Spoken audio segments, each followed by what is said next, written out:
Nous avons bien écouté les deux parties, à savoir d'une part les ex-détenus et d'autre part les familles des victimes et rescapés. Tous réclament que justice leur soit rendue selon la position des uns et des autres.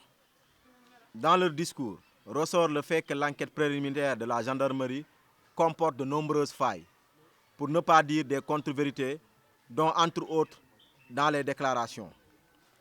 Le colonel Issa Diack a déclaré dans son rapport d'enquête finale que la gendarmerie s'est aussitôt déportée sur les lieux du crime, qu'elle a été informée de la tuerie.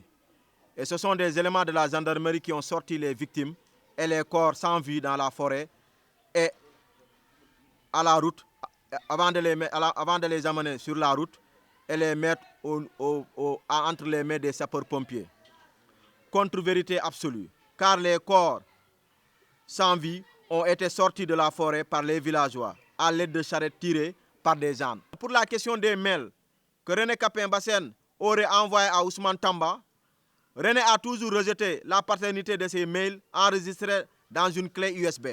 Lors du procès en appel, le procureur a reconnu, je dis bien, lors du procès en appel, le procureur a reconnu devant la salle qu'un mail peut être modifié ou créé et attribué à une personne, surtout quand on a accès à son mot de passe. Comme c'est le cas chez René Capain Bassène. Ils ont toujours clamé leur innocence, ils doivent être libérés. Ça, c'est notre ultime conviction et le verdict, Inch'Allah, sera pour le 29 et nous demeurons convaincus qu'ils seront relaxés purement et simplement. Issa Diack aurait accusé tous les prévenus d'être éléments du MFDC, ce qui est une autre contre-vérité. Nous demandons à la justice sénégalaise, à l'État sénégalais de réparer cette injustice-là. Le mouvement Vision Citoyenne conduira et continuera à les assister jusqu'à ce que réparation soit faite. Mais néanmoins, nous demeurons convaincus que, Inch'Allah, René Capain Bassène et Omar Ampouy Bodian sortiront et humeront l'air de la liberté parce que c'est encore des innocents qui sont en prison.